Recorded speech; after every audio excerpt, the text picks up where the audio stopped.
Hello, I'm Dean and I'm a self-builder at Graven Hill in Bicester, Oxfordshire, building our new family home. In case you've not heard of Graven Hill, it's a housing development with an emphasis on self-build. So there are hundreds of self-build plots here with an ever-growing community of self-builders.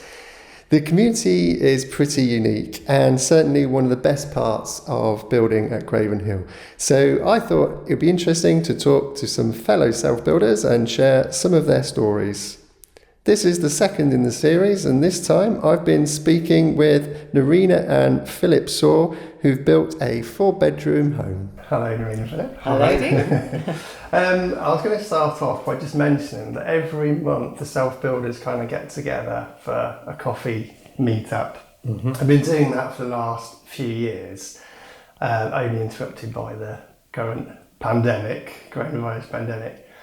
But that started off with just a few of us a few years ago. I'm going to say probably end of 2015, start of 2016, something like that. Yeah. So it was yourselves, me and Hannah and a couple of our neighbours sitting in the back garden having a coffee. That's sort of where all that began, and it's continued pretty much every month. Thanks to Philip for sort of organising all those meetings as well. It's worked well, hasn't it? It's worked very well. And it's been a really good way of sort of building the community before we've got here, and then continuing it afterwards as well. Yes. So that's really nice. So that's sort of a bit of the history of us, and so we've sort of seen Graven Hill develop from nothing, or an MOD base as it was, an empty MOD base. With just some grassy patches around and the original roads, into what is now a pretty busy sort of residential estate, really. Obviously work in progress still, but it's all well occupied, and there's lots going on. And, yes, it's going well. And there's a residents volunteer group which you're sort of heavily involved in, and lots of healthy activities it's all going coming on together really well, isn't it? Yeah, obviously just slightly interrupted by the pandemic at the moment, but that's really nice to have seen it. So going back to those early days, we're sort of talking about 2015 maybe-ish. How did you come to hear about Graven? And were you sort of looking for self-build, or? I think, yes, we were looking to move, and we were selling our place down in Somerset at the time. And I found Graven Hill on the internet, just randomly looking around, really. For self-build? For self-build. Yeah, okay. I think we'd looked at a few plots, but nothing very promising, usually issues around location and cost, and hadn't really seen much that we were hopeful about. Found Graven Hill just by chance looking around. That would have been sort of mid-2015, and immediately got sort of very excited about this. This was something that we thought could work for us. And yeah, it started from there, really. So we signed up for the newsletters as soon as they started. I think they hadn't even started their newsletters at that point, and followed it from then. Because there was the grand designs thing. Were you looking at that, or? No, we did attend some interest meetings that Graven Hill held in the early days, and they were looking for grand designs people to appear on the programme. I don't think we thought that was necessarily for us at the time. Okay. So we didn't really want to go down that. And what was it specifically about self-build that sort of drew you to it? What were you looking for? I think it's the attractiveness of the economics of building somewhere yourself. The property we had in Somerset, we'd had to do some quite serious renovation work on it for a year before we fully moved into that. So I think that made us realise, yes, we could do it. And I think we thought, well, what project comes next? And well, let's build on that and look into the self-build. So that's what really attracted us to it. And I think also over more recent years, with the development of timber frame building and methodologies, things have moved on an awful lot the last 5 or 10 years, which has made it an easier project to take on than possibly it would have been in earlier years. So and certainly for us, one of the attractions of Graven Hill was the fact that it took a lot of the headache of self-build away, potentially, in terms of service plots. So So it was Yeah. an easier starting point. So was that a sort of a big Oh, factor? that was a huge factor, Yeah. I think, because many plots that we'd seen, the unknown costs of getting an adequate electricity supply, for example, to the plot, the water, these are all unknown, and you can end up with huge bills, and makes it unviable. I think the idea of a service plot where you could be pretty certain of what your budget was at the beginning, that you'd be able to stick to it, was a big factor. So you were sort of sold by the Graven Hill proposal, if you like. So at the start of the project, it's quite easy to want to daydream about this amazing house and all how it's going to look and how it's going to feel and how you're going to live in it. But then you also have to temper that with a need to keep your feet on the ground and make sure the project is perfectly viable. So your approach to self-build, what was it? Were you looking for someone else to sort of do the whole development for you? Were you looking to be heavily involved? I mean, you mentioned sort of cost savings. What was your approach to we were looking at being quite hands-on ourselves. We were sort of both semi-retired or retired to take this on as well. So the time factor and having to juggle things with other jobs, etc., wasn't going to be an issue for us. So yes, we could take it on. I think knowing our own limitations was going to be important as to what we had experience of and what we could project manage ourselves, and where we needed to get the additional expertise to come in and help us. But it was looking at the options also there. Of course, you've got the extreme of totally hands-on doing it yourself versus a turnkey type construction. We came sort of roughly in a way somewhere in the middle, because it certainly wasn't turnkey, but also we didn't hand the project over to a construction company. But also we felt, it wasn't right for us to take on literally hands-on doing everything ourselves. So we really came to the middle ground of project managing it ourselves and getting the timber frame in, and then using local contractors to come and do the various elements of the work, which seemed a good balance. Yeah. Were you in a position where you would have to you'd have to sell your old house? Yeah. To be able to fund this project?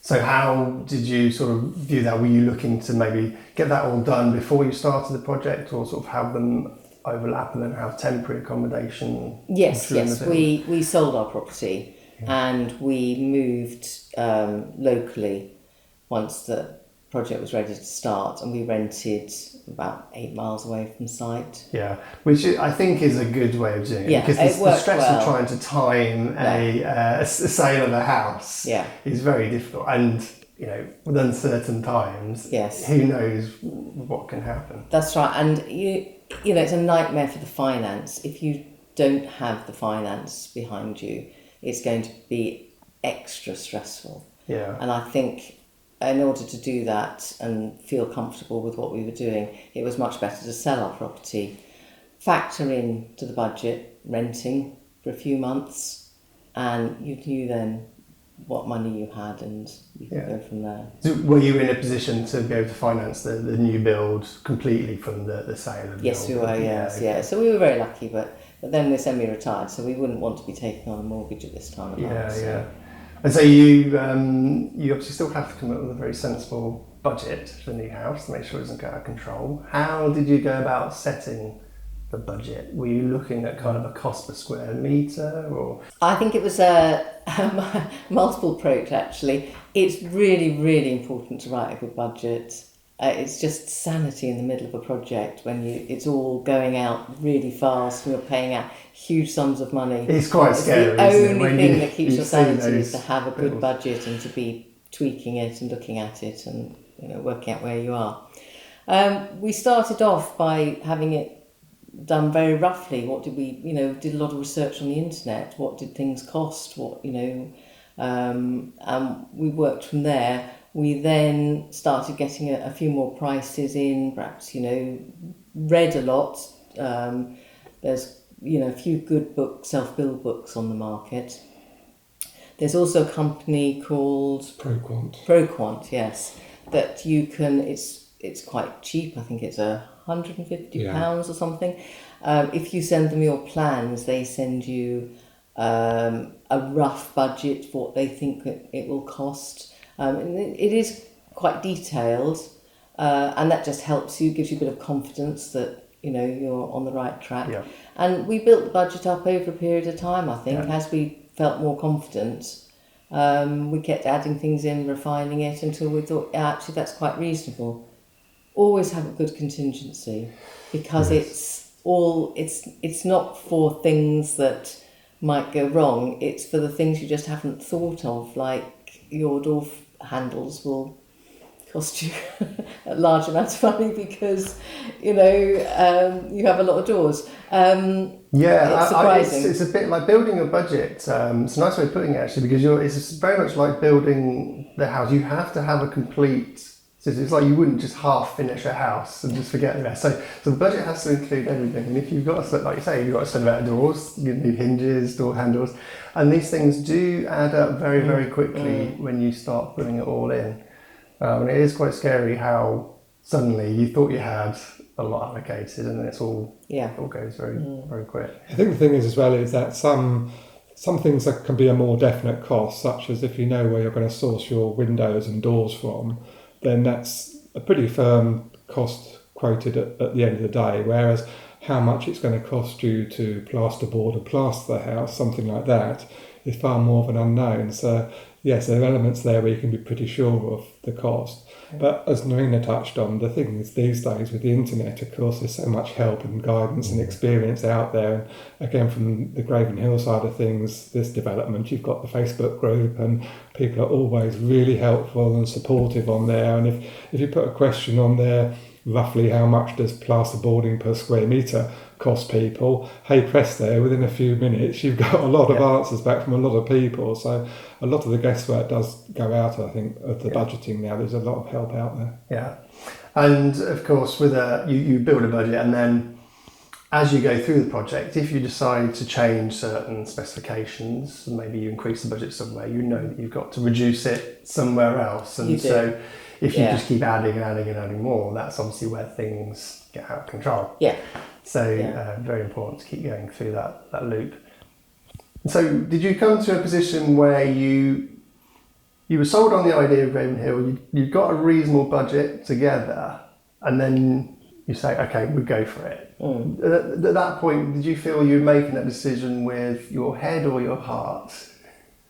I hope probably a bit of both. Because it is a leap of faith. It is a leap you of could write faith. everything you like down in a spreadsheet, but at the end Our of the day, you solicitor don't said know. to us, this is a leap of faith. I thought, oh dear. And then we signed up anyway. Yes, it's a bit of both, wasn't it? It is a leap of faith. And especially because this was in the early days of the project, so we didn't have anything to look at except a bare bit of land. There were no houses here at all. But by doing the budget, having gone through all the details, having talked to Graven Hill, having been on the interest meetings, I think there was a lot of in your head that said, actually, no, this could work for us. This is the right thing to do. Yeah. I remember very clearly looking at the budget and thinking there's absolutely no chance we can do this. And then sort of thinking, okay, the project's off, and I thought, no, but you know what, we just got to we've got to jump and just go for it, and then we'll just deal with the problems. As long as we can get through to a basic spec, we can embellish it later on as well. So there are many ways of dealing with it, but I think what's important as well is knowing your own limitations, because as we touched on earlier, we'd only done sort of refurbishing work before, and certainly when we were looking at doing this, we realised that we hadn't got the experience or the expertise for certain elements, which is why, as part of it, we took on a project manager up to the watertight stage, because for the initial timber frame construction and the windows, everything involved up to watertight, it was obviously the very expensive elements of the build, and we had no experience. So while obviously we had to pay for a project manager, we felt that was a good investment at that time, simply because we hadn't got the experience, and if something went wrong then the consequences could be very expensive. So again, it's thinking these things through beforehand, so when you do make the decision, you feel, yes, this is going to be manageable, and once we got to watertight stage, we could take on the project management ourselves and get all the other various contractors in. So yes, it all helped towards that decision. We can do this. Yeah, and that watertight stage, weathertight stage, is so crucial, isn't it? Because if you have a problem halfway to get into that point and you, for whatever reason, can't continue, the house is basically deteriorating. It is, yeah. The one situation you don't want to be in. I mean, having said that, I can understand why people then go on to do another build, because you learn so much the first time you do it. I mean, it's corny, and I'm sure everybody says the same thing, but it's only once you've done it you realise how true it is. I'm waiting for the first plot to then choose another plot and go again. It's got to happen. It has. I don't want to move again, not for a long, long time, but I would do it again. Yeah. I'd project manage again. Yeah. So. But you're right, you learn so much more, and then you wish, actually, if we did it again, we could do so much better. And that is the addiction of self-building, I'm sure. And you do often see, don't you, serial self-builders. Yes. So the design of the house itself then, did you know what kind of house you wanted? I think this is another thing that sort of evolved over time. You have an idea, and then you think, right, we're going to do self-build, and you start with a blank piece of paper, and then you think, I'm not sure what I want. We spent a long time before all this started, when we had time, going around other houses. We used to sit in show houses to get a feel for the size of rooms. We used to look at different houses out whenever we were going on trips. Collected pictures. We were interested in the pot and frame, and they have some show houses over in Bedfordshire, so we'd visited them several times, and then decided there was a particular sort of layout to the house inside. So no matter what it looked like outside, there was a sort of particular layout that we liked, and that was the start of it, really. And I think it's another thing, you just build up your ideas and you build up your wish list, and it crystallises over time. And then we sat with an architect. In fact, we used the Potton Architectural Service, and we sat with their architect, Vicky, and she was marvellous, and she translated all our thoughts and our pictures and our ideas. Yeah. So you sort of you went to them with an idea of how you wanted to move around the house and the sort of how you wanted it to feel. Certainly, as far as the ground floor is concerned, we had a pretty clear picture, from one of the Potton show homes. This is the sort of arrangement we wanted. Okay. So we were more heavily influenced on the downstairs and how that was to work. And I must confess, the upstairs part of it, we knew how many bedrooms we wanted and ideally how many en-suites and bathrooms, but getting our heads around exactly how you would then put the walls up to achieve that, we did rather than go to the Potton architect Vicky and say, how do you think this should be set up? Because we thought it was best to get some lines on a bit of paper and move those around. But they did a marvellous job and came up with a very good layout upstairs, which exactly matched our thinking, didn't it? Yes. So I think we were fortunate there, but yes, it was mainly downstairs. Yeah. So were you you went to Potton? Was there anyone else you considered, or did you had Potton in mind and they sort of met your needs straight away, and so you never had to sort of look around? Or? I think they did. I think they didn't. I think it was especially because of the relationship we had with Vicky, who was designing the house. Yeah. We could then have gone off and talked to somebody else again, a different frame company, but then you're starting again. Yep. And we were very happy with their frames. We knew that they were well-established company. We had all of that, and then you think, well, yes, I think we're just... Even cost-wise, it's hard to compare, because you've got to be careful. If you are going to do that, you're comparing apples with apples, because there's so many different construction techniques and materials and everything else. Yeah. I think it would be very hard to say, right, this is how much they're going to charge us for the timber frame, etc. How much would somewhere else charge us? Because their spec would most probably be different, materials would be different. So yes, it's not straightforward to compare. Yeah. And so what was the kind of wish list you had then sort of for this ground? I think the wish list was that we had quite an open kitchen with sort of living area on the side. Also, which is nice, we've got a separate front room as a sitting room. So the whole downstairs isn't open plan. We do have a separate room where you can close the doors, and that's nice. And then the utility room off the kitchen. Originally, we weren't going to have the garage, were we? No. Then the GIA increased, and so we thought actually it's very useful. We added the garage in. It was a change from Graven Hill as to what was allowed, wasn't it? Yes, yes. And then our architect came up with the hallway. I was never really sure how that was going to work, but she did us a lovely sort of open planned hallway with the stairs going up. And so you do need, I think that you do get to points where you get stuck and you think, well, I know I'd like something that looked nice when you come in, but I'm not sure what it is. And that's when you can talk to a professional and they can say, well, if we do it this way, as you come in, you'll look up. Yeah. And so there were times when on things like that, we just left it to her. Yeah. And yeah, that was great. So one approach is to say, okay, well, let's design a house and we'll find a plot that suits it. Or you can say, let's choose a plot first and then design a house to suit that plot. Which way round did you sort of approach that? Or were you kind of, did you not have much of a choice on plots and so this was kind of... I think we probably did a bit of both. I think we had the sort of house we wanted denoted which plots we went for. So we did wait for second phase, didn't we? Yes. Because we wanted more ground floor space than upstairs. So we knew the house layout we wanted and everything. It was more a case of then scaling it for the plot that was available, because obviously there were build limits on the plot. So the layout could stay the same. You just had to scale the house then to suit the square meterage limitations. And you're here on a corner plot. What drew you to this particular plot? I think the fact that we've got trees on two sides of us is just lovely. So we look onto the woods at the front and the side.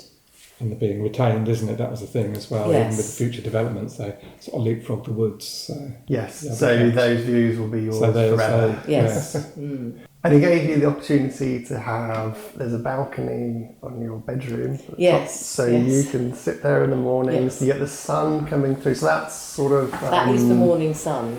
East-ish facing. It is. So, yes. So you get the opportunity to sit out there having your coffee in the morning, looking out over the forest. And it's all sort of managed forest as well, so there's walks through there. Well, there will be when it's all opened up. Yes, So, it'd be good. Yes, no, we'd be very pleased with that. Yeah, and we do sit up there, thank goodness, after all the effort it took to get a balcony. Yeah, okay, we'll come on to that. Okay, so that all worked out quite well then with Potter, and you found, because I find actually sometimes, although the advice might be speak to as many different people as you can and get lots of different quotes and all the rest of it, but sometimes you'll just have a feeling, you'll go to somebody and you'll just get on with them and you think, well, why change this? Yes. So I think if you feel comfortable and you're sort of happy with the way things are going, don't feel you have to sort of suddenly go looking around, because it does take time to go through, like you're saying, you have to go back to the start of the process again, and sometimes that can take a lot of time and energy that you rather just sort of keep going. So if you find someone that you really like, by all means stay with them and keep going. I think also when we were going through this, as we mentioned, at the very early stages of the development, and time-wise, the infrastructure was still being constructed here by Graven Hill. So we weren't being pushed time-wise or any great rush, because obviously being one of the very early ones, we were feeling our way, as were of course Graven Hill at that time and Potton. So trying to get everybody's ducks in a line as to what needed to be done when. We were all going through this learning process. But the benefit was the infrastructure, the roads that weren't complete at that time. So it wasn't as if we were rushing, trying to get everything done and move in. It was impossible. So that gave us quite a few months, didn't it? Yeah. Over that particular summer and autumn to get everything sorted out, which was useful. Okay, so all the details are starting to come together and you're sort of trying to build a final detailed spec of the house. Were there any kind of modifications, or did you have to go sort of back to the drawing board a little bit based on how things were working out cost-wise or anything like that? Did you sort of run into any trouble through the design process? No, I think you worry a lot about details. The utility room is small, and then you think, oh, should we have a sink? Should we do this? Or do we need to push out the whole end of the house to make the utility room bigger and everything? And in the end, you realise you can't afford to do that. So, you're just going to have to live with some of these things. And then you build the house and the utility room is fine. Yeah. You don't ever think about it again. Yeah, absolutely. And it's almost agonising, isn't yeah. it? Because you've got a blank sheet of paper, you feel like you have to think about everything. Yes. And a lot of it, like I say, doesn't really matter. Sometimes I think you have to make a decision and move on. Yes. I think you can overthink some things as well, and I think you make some decisions based on what you think at the time and the best decision at the time, and move on and not keep going back to things. The fireplace in the sitting room changed a lot, didn't it? Yes, it did. Yes. From being so that's the only thing that really changed significantly. Ingle nook, it sort of just changed after the frame had gone up, actually, because it didn't really matter. It wasn't affecting the frame. But when you start to see the rooms and you see how it's going to be placed, then we changed, and we've now got a freestanding wood burner with nothing around it at all, which was completely different to where we started. But those things happen. I think there are some things that just evolve in that way.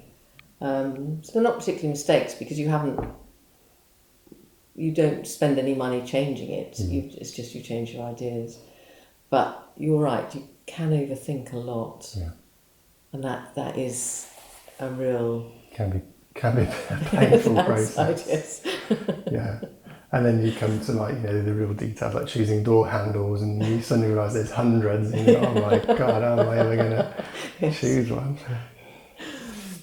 In terms of sort of the heating, things like that, sort of slightly boring aspects of the house, was there any, on renewables, was there anything specific that you were interested in or you were pushing to have?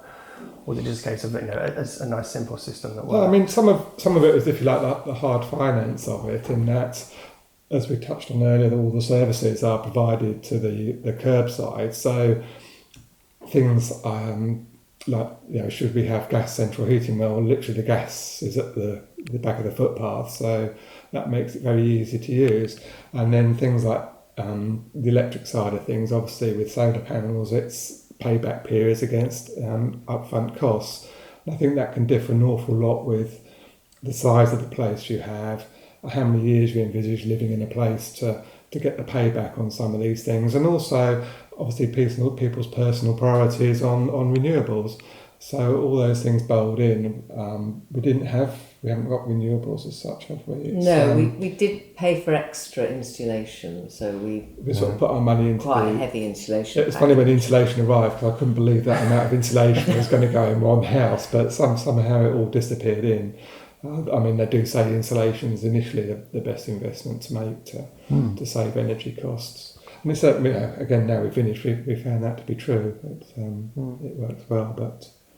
So we put in underfloor heating. Yeah. So we've got gas powered underfloor heating with radiators upstairs, which we found very cost effective. Yes, it's been a good balance.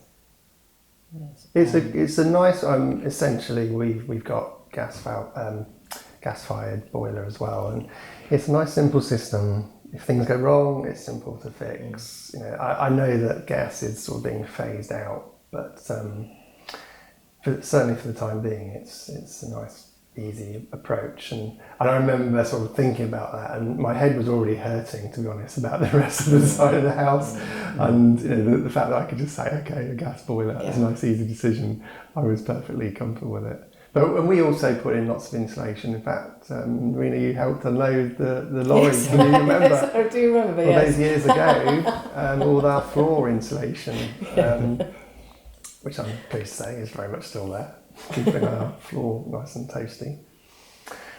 One of the unique aspects of Graven Hill is the golden brick. So you buy a plot of land with foundations already built onto it, which is the so-called golden brick. Can you remember, cast back, did you have any issues with that? How did that part of the process go? Because you essentially you have to have designed the house to then go back to Graven Hill so they can do the structural stuff for the foundations, which can be a bit tricky because you don't know at that stage how much that part of it's going to cost. Yes. Can you recall how that part of the process went for you?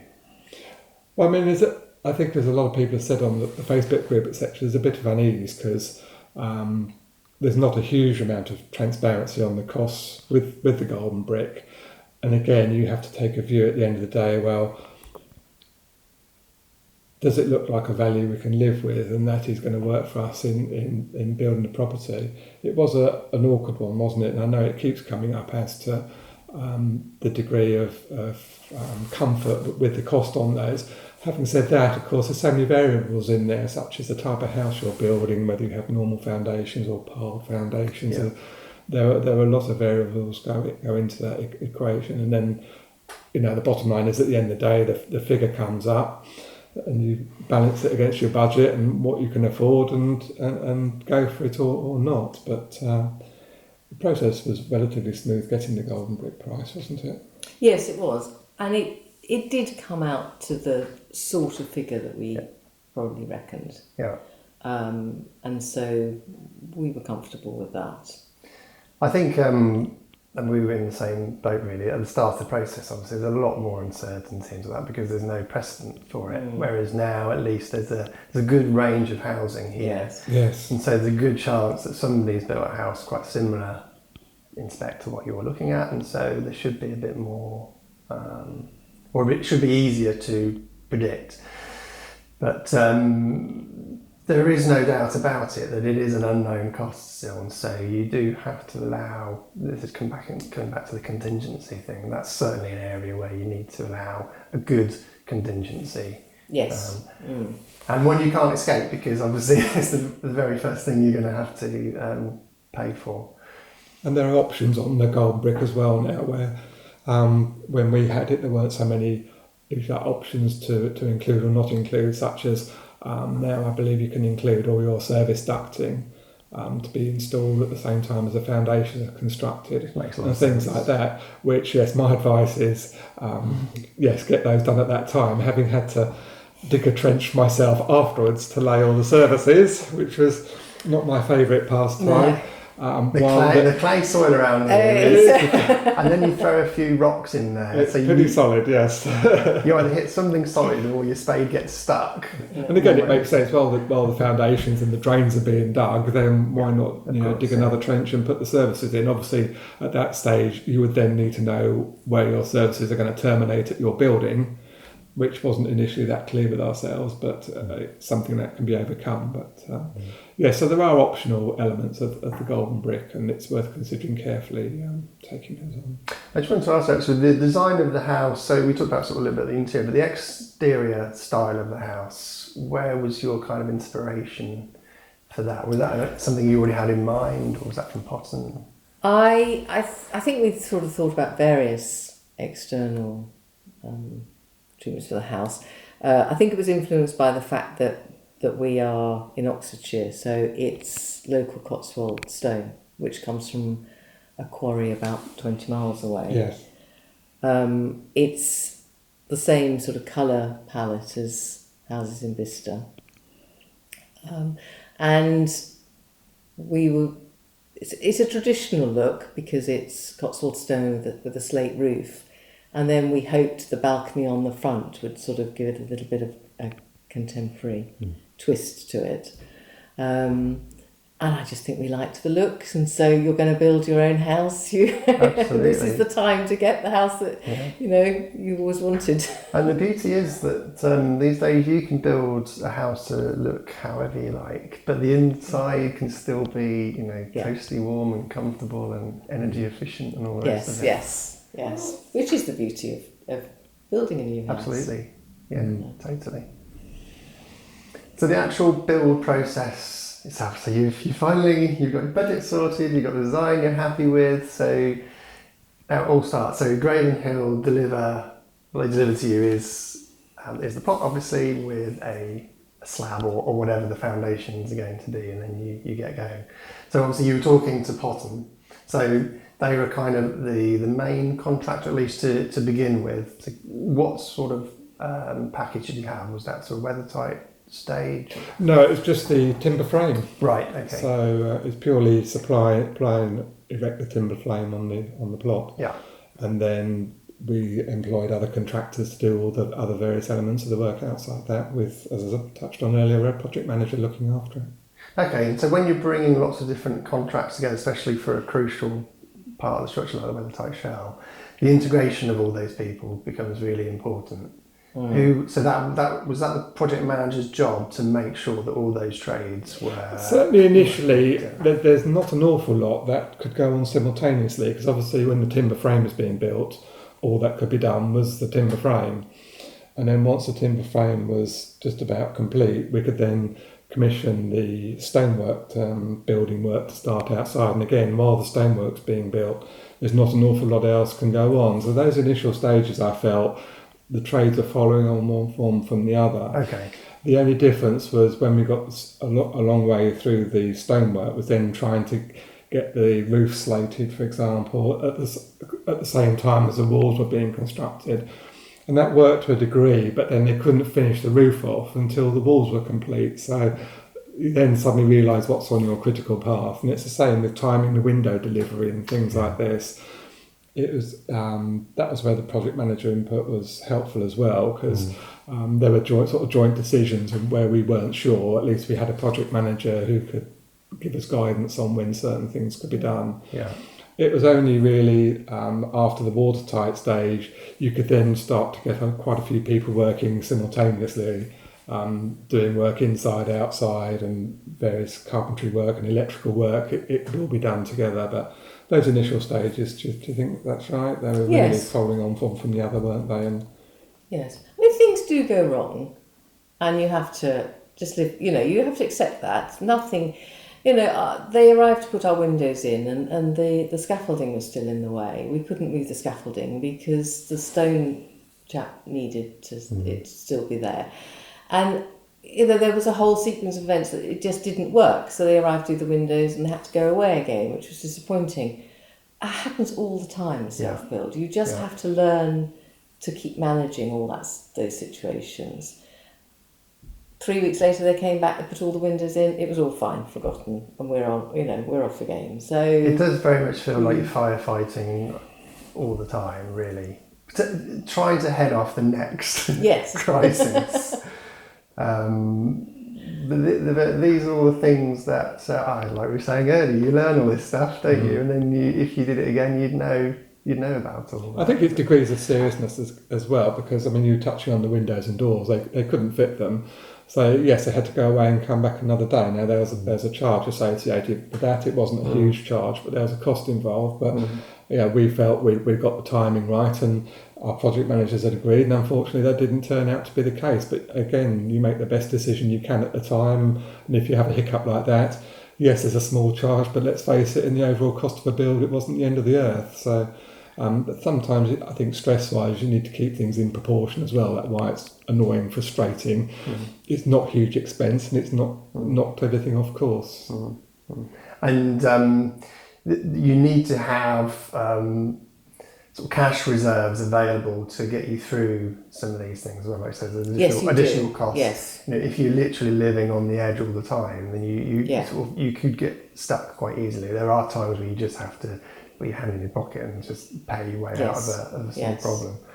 Were Potton also supporting you with sort of design services as you were going through? So if there were any questions about any details of the roofing or anything else, were they still there to sort of hold your hand, or was it very much a case of yes, they were. Yeah, we had some questions and queries as we went along, as did our project managers, and we touched on the balcony design because that was a bit unusual as well. So yes, they were there throughout and responded to calls and questions and queries, and they're very, very helpful on the way through. I think that's also another critical element, is that you've got someone to turn to ask a critical question. You've got someone on site, you're paying a huge amount of money to be there, and there's a question, how do you want this? And I don't know. Yeah. Who do you pick the phone up to then say, how do we do this specific little detail of whatever it is, whether it's the window, the way it fits into the frame, or that's part of the roofing or whatever. I think one big difference, and we were quite fortunate that we could spend quite a lot of time on site. Yes. There's a balance between literally sitting on somebody's shoulder and watching every nail they hammer in, and supervising it to a reasonable degree. But I think it's two sides to it. A is supervising the work and then knowing you're popping in and having a look at what's going on and making sure everything's okay. But also, if there are questions and queries and you do need to go back to Potton or the architect or whoever, if you're popping out to site each day, those questions get answered straight away rather than someone having to make a guess or hoping they've got it right. So we were quite fortunate, I think, in the level of supervision we're able to give the build. Yeah, because the number of questions, it is constant. Yeah. So the more you're around, you're right, that the better. Yeah, I think when you kind of go for, or when you buy a finished house, for example, obviously you never see any of this, and or if you're going maybe turnkey, you don't really have the same sort of level of questioning. But yeah, it's just it can get overwhelming at times when all you want to do is just flick through a book and choose your fridge or your cooker or something, and you're being asked that way, the fitting for a drain pipe or something, and you sort of get over that quite quickly and think, I don't really want to be talking about that sort of stuff anymore. We spoke about the balcony very briefly because I know that there were some small issues with installing it. Go through that was a good example of a problem-solving project. What sort of happened with that? Yes, the balcony was a design feature that we wanted right at the beginning, and our architect built in a square bay in the sitting room with a balcony over it, and then the roof extends so it goes over the balcony. It's very small. I mean, you can just fit two nice chairs on it. It's not a big balcony. It's very, very small. And I think it was just the construction of it just turned into a long process, didn't it? It was something that was a bit more unusual. I don't think Potton had seen this very often. So it was the design of it and how it was going to work. And again, our project manager helps us out enormously with the design of that. It was also an element where Premier Guarantee, who were doing the warranty and everything, were quite touchy about because I think, as everyone's aware, they base some of their decisions, or the vast majority of their decisions, along building control lines, but they also have an eye on the sort of claims they get and the prevalence of those and which particular elements. And certainly one of the elements they said to us was problems with flat roof design, balconies, etc. So they were very cautious, shall we say, as to the type of construction and how it was all going to work. So there were a lot of I's to dot and T's to cross, which, as I say, our project manager helped on an awful lot. And we got there in the end, but it took some time to get everything right and get everybody happy. And again, from our angle, simply for use-wise, you didn't want a substandard balcony at the end of the day either. So it all worked out in the end, but it was ironic that it was a relatively small part of the house that did take a disproportionate amount of time to solve. Wasn't going to be drastic at the end of the day. It wasn't something mega serious, but it took some thinking about, and I'm glad we got there in the end. It's been worth it. In the middle, you think, I really hope this is worth it because we're putting an awful lot of time and effort into this. It's one of the and it is now. catchphrases that I hear. When you're chewing someone's ear off about how difficult it is, and they say, "Well, it'll all be worth it," and then you're like, "Oh, it better be," because this is really stressful right now. And then you then get to some things like the finishing touches, such as we employed a local blacksmith to build a bespoke railing round the balcony for us and things like this. So yes, it then all takes shape and starts to look really good. Well, this is once you make the decision to kind of get heavily involved, maybe in project managing as you did, you do expose yourself to some of these kind of issues, which as a layperson, you don't really want to have to get involved in. But in that particular example, you're involved with the structural engineers, the warranty providers,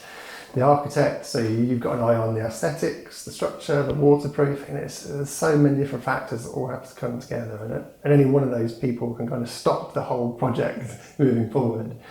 And it can be quite tiring trying to get everyone to agree.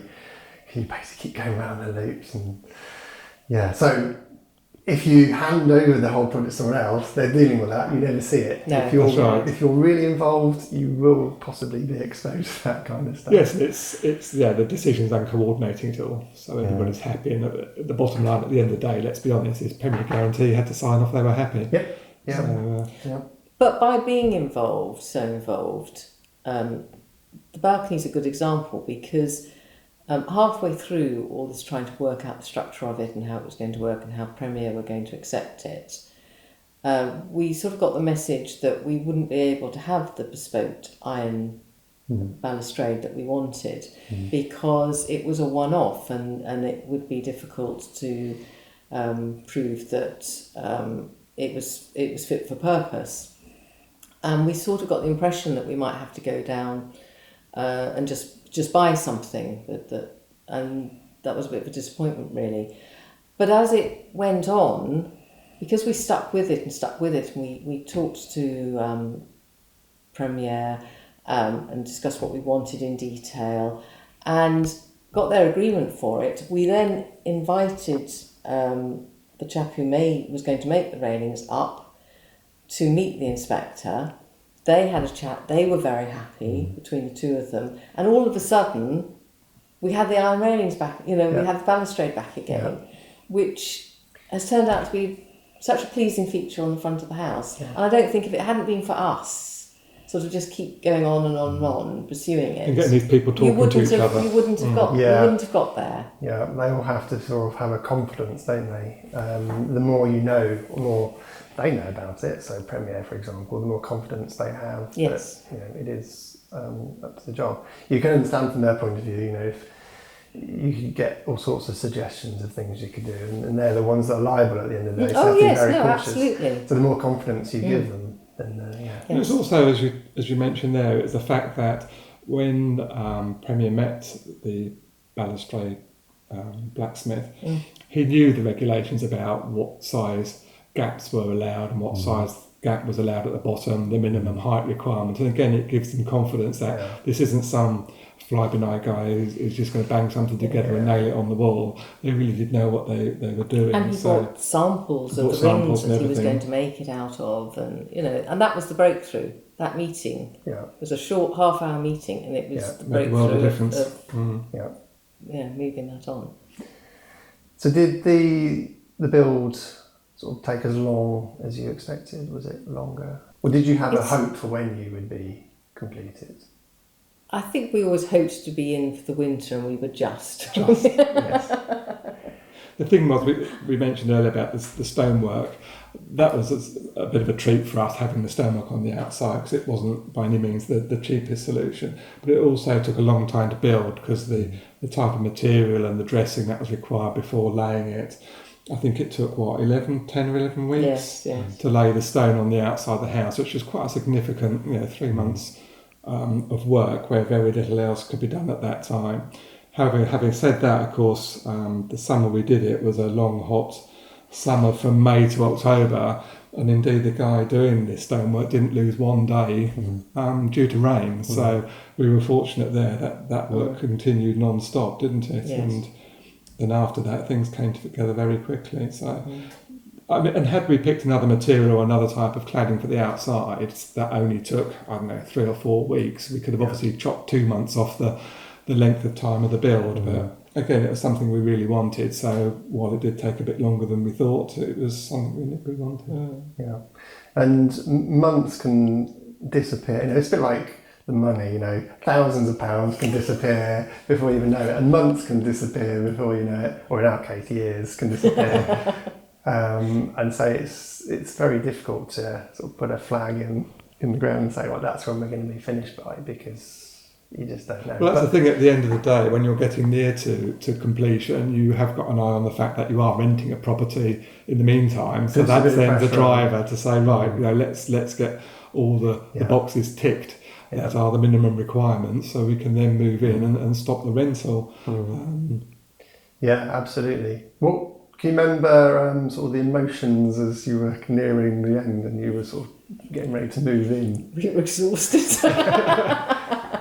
Was it? It was, if I remember, it was the classic in by Christmas kind of. It was. It was, yes, it was the classic. We moved in 2 weeks before Christmas, didn't we? Yes. And just wanted to shut the door and have a rest, I think, for a while. The thing is, we had the boxes in here with all the removal stuff, and then the poor guy who was still sort of grouting between the floor tiles was having to climb over boxes and move boxes to get his grouting work finished. And I mean, that was the only plus side as well with moving in at Christmas. It was all a bit shambolic as we moved in.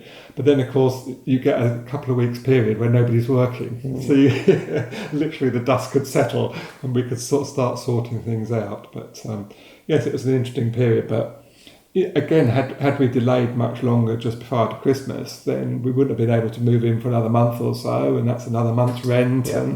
And so it goes on. So it does, focus you certainly at the end to get in really, and as I mentioned, get the boxes ticked with Premier Guarantee, and I think it's probably quite typical for self-builders really. There's not this kind of ribbon you cut and you enter the house and it's all perfectly finished. You very much, like you say, moving in with people still working on their house, and you're kind of moving things around, and so you never kind of get that kind of one hit of elation. It's like, the house is finished. No. It's very much a gradual process of going from building the house to moving into the house. No, when you move in, it's a case of we can move in because we have, a sign off. That doesn't mean to say all the painting is being done or all the floors are laid, and we only really finished last week because we finished the landscaping last week. So It's the landscaping's taken quite a while, hasn't it? But we got there. Okay, so let's just try and describe the house that we're in, because obviously we can't really walk around because of the annoying coronavirus pandemic, but maybe you could describe how the house is. Don't be modest. Describe some of the features, how you use the space, what sort of gives you most joy, what surprised you, sort of coming in through the front of the house. Well, we come in the front door and the stairs is on the left and does a 180-degree turn, doesn't it, onto a landing, an open landing, which, as I said earlier, was our architect's design, and it's lovely. I think it's a nice feature as you come in the house. It looks nice and light and airy. So you've sort of got almost a double height. A double feeling, height, yes. as you come yes.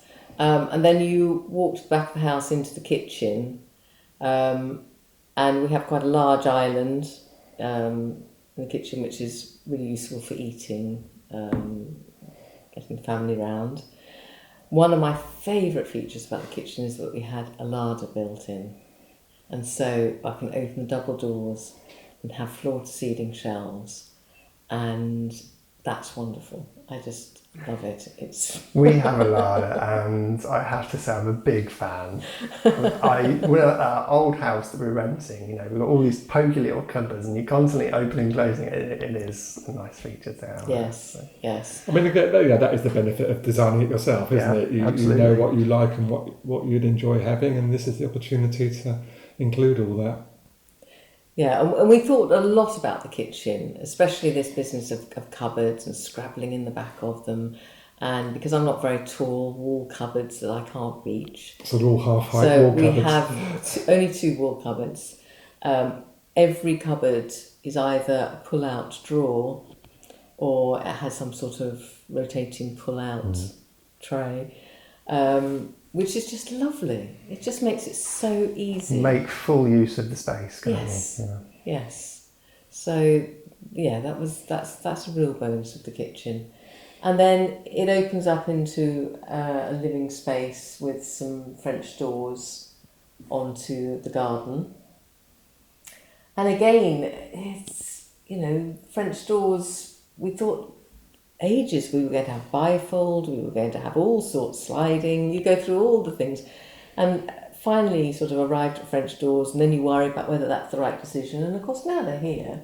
It works, perfectly, doesn't it? Yes. It's the right style. And then we go round into the front sitting room, which is more of a sort of cosy winter sitting room where we have the log burner, which is lovely in the winter. It's rather hot though, doesn't it? It's a bit over the top Yeah, for it a is, well-insulated house. Yes. So you can have the log burning again, you have to have a window open. Turn all the heating off. Yes, you can't put too many logs on. No. And then upstairs, we've got 4 bedrooms, and we decided one of the bedrooms has we have an ensuite, and another bedroom has an ensuite, because for family staying, that's so much easier. And then with the family bathroom, and it's all very comfortable, isn't it? The downstairs garage is really for storage. I don't think the car will ever get in there, but It barely happens these days, does it? I think yes, it's a garage. yes. For the a good cars. store. But it is really useful for that. The plus side is nothing in the loft. There's nothing in the loft, no. And the lovely thing about the house is it is so comfortable, built to modern standards with extra insulation, with no drafts. It's warm. The temperature is consistent throughout the house.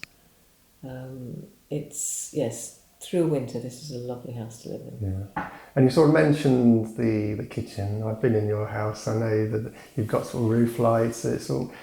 I think one of the things that people typically like about being at this house is that you can create these spaces where there's lots of lights and lots of windows, and so you get the freedom to do that.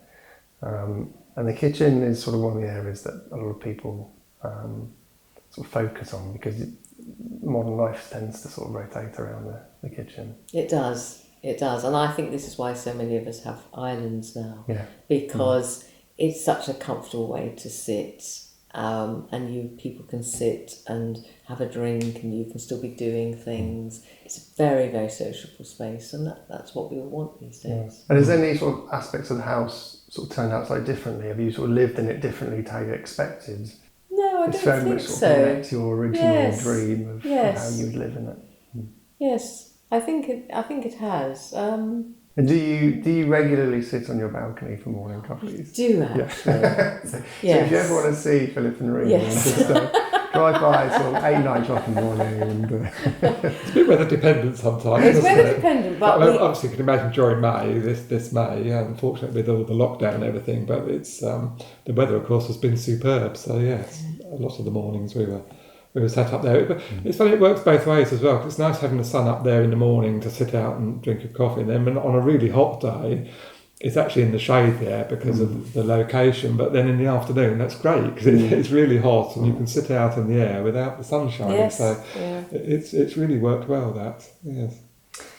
Okay, so the big question then is, was it worth going through the process? Oh, Living? definitely, yes. Definitely. So, I mean, our builder who had done a lot of work for us just as we were moving in, and we felt utterly exhausted and we needed a break, and there's all these issues that you're dealing with all the time, and said to me, well, would you ever do this again? And I immediately, without thinking about it, said, oh yes, I would. I thought, well, that says something. Yes, it is worth it. Really, I think it's also process. keeping things in perspective, because what can seem like something very stressful at the time when you're pulling your hair out, you've learned from it, and yes, keeping it in perspective, it wasn't gonna, the world wasn't going to end. It's something you had to sort out, and you may have been worried about it and stuff, but in hindsight, yes, things worked out well, and we didn't have. We were fortunate against what other people can experience. We didn't have any unfortunate, catastrophic errors. No. I mean, there were some mistakes made on the way that had to be corrected, but nothing drastic and nothing that couldn't be fixed, and there wasn't any huge expense involved. So I think all in all, we were quite fortunate in the way the build went. Yeah, I think a lot of the stress sort of just comes from the fact that it's so unknown to you, and you sort of you have no idea how this is going to pan out. And then once you get through it, you think, actually, that wasn't really that bad. It wasn't that complicated. No. It wasn't that difficult. It was just at the time, it was all this pressure and stress on you, and it sort of amplifies it. But it's also the first time, like all these things, if you haven't done it before, I mean, just as a silly example in a way, is like connecting all the services. It's a bit of a rigmarole with getting all your ducks in a line, getting people in on time, and what the lead-in times are, and how the heck the optical fibre system is going to work, because it's all brand new. But again, keep it in perspective. It was a bit of hassle and took a bit of organising and took a bit longer than we thought necessarily. But it's not the end of the world. It's not a nightmare. These things happen. And again, doing it a second time, you'd learn an awful lot from the first time. And touching back to the Facebook page and the self-help group, this is where other people can help. If it's the first time they're doing it and they say, well guys, how do I get all my services connected? There'll be a lot of people come back with all the advice you need to get these things sorted. So it works really well, and it's a marvellous little community that helps each other. Yeah. Is there anything specific you can think of? We'd have done that quite a bit differently if we had the benefit of hindsight. I think one thing we were fortunate was checking the foundations and the golden brickworks, etc., are exactly what you require before you commit to getting your frame and everything delivered. I thought that was important, but looking back now, that was vitally important. And I think, as everyone knows, mistakes can be made and things can be omitted, and that certainly happened with ourselves. But again, with our project managers, those measurements were all taken and those were spotted prior to the articulated lorries arriving with all the timber frame on it. So some of these key things, such as that, it's worth checking again and getting professional help in to make sure that is absolutely right. Because as you can imagine, the foundations being in exactly the right place and the level for your timber frame is a must. Nothing else can be tweaked to. So yes, check again some of the key elements. Yeah. If it's a big company involved, don't just assume that they've got all the details right. Yeah, no. They could quite easily be a mistake. And the problem is that even if the responsibility or liability is with somebody else, as the self-builder, you're still the one that's sort of having to effectively pay the price, because if it means something has to be delayed, it has knock-on effects for the rest of the project. You hinted at sort of the storage costs of the windows, for example. Every little delay can have little implications like that. Yes, it's another month's rent. It's another, Hence why you need a contingency on the budget. Yeah. I mean, it's not there for you to sort of necessarily upgrade some of the things and think, never mind the contingency or cover it. You quickly understand why you do need a pocket of money there for these unseen bits and pieces that come along. Yeah. Okay. So just in general then, living at Graven Hill. You've been here for about a year and a half? Yeah, yes. So how was living in lovely Graven Hill?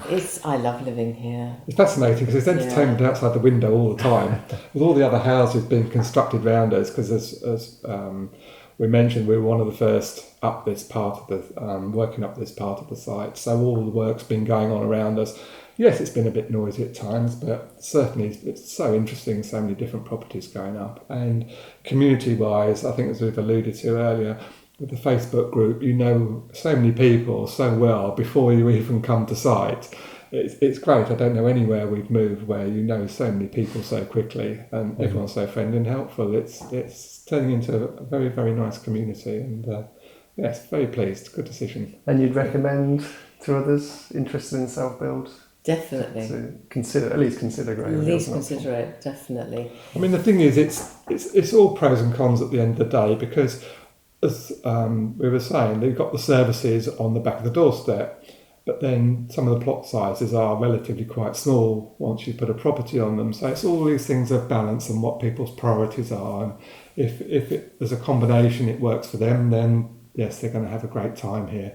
But if they want a massive garden or something like that, then possibly people's priorities are different, and it's not necessarily for them. But as a balance, we found, and a lot of other people obviously have found, it's ideal. But if you do want to self-build here, and you don't have the time to do a lot of project management as we were fortunate to do, then one very good route is to get yourself a well-recommended personal recommendation of a good project manager, and employ the local trades. Yeah.